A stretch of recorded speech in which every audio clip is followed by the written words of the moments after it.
When it's all said and done, I think we're going to need to rename this whole war Operation Epic Victory. You wouldn't know it from watching or reading the news in the States, and certainly not in Europe or elsewhere around the globe. But the United States and Israel are absolutely crushing it in Iran. Actually, I'll say it outright. The victories being achieved against the Iranian regime and against their offensive military capabilities are absolutely miraculous. We are seeing the hand of God shattering the wicked leadership in Iran. Good evening and welcome to the Rosenberg Report.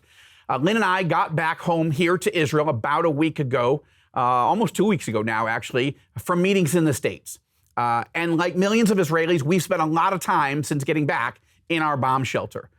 But we've been sickened. We were sickened in the States, and we've been sickened getting back here and watching the reporting of this war by the so-called mainstream media. Foreign Affairs magazine published this story, How America's War on Iran Backfired. You gotta be kidding me.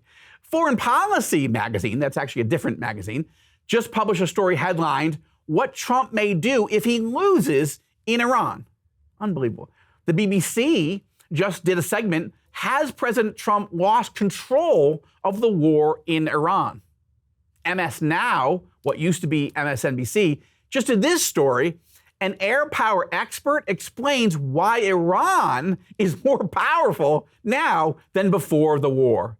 Absolutely none of it is true. This is all fake news from people who want the United States and Israel to lose.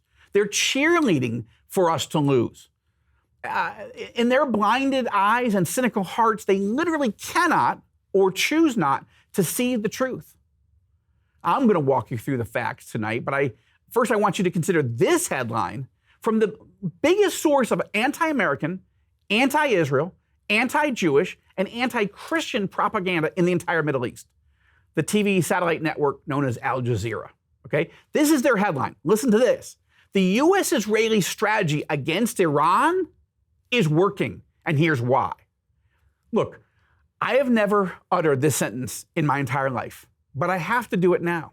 For once, an Al Jazeera commentator has actually gotten it right.